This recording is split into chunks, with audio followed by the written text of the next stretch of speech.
35 steps from the pamintahan. Nandito na ako sa may ilat. This is the mahogany na tinanim ni tatay kahapon. Ayan din, mahogany na rin yun. Basta dinoblehan niya na rin. Until sa ilat, ito na ang baboyan ni Tatay Buddy. Dito sila nagsisigawan kanina ni tatay. Ayan na. Supposedly, nandyan yung ito kalis. Tulay. But then, wag na lang. It's so lapad. Ayan. Ayan.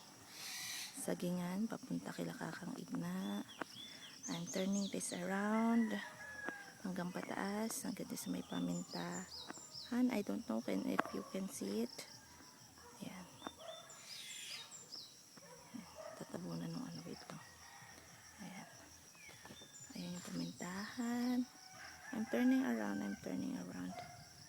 Ayan, papunta. Sagingan ulit.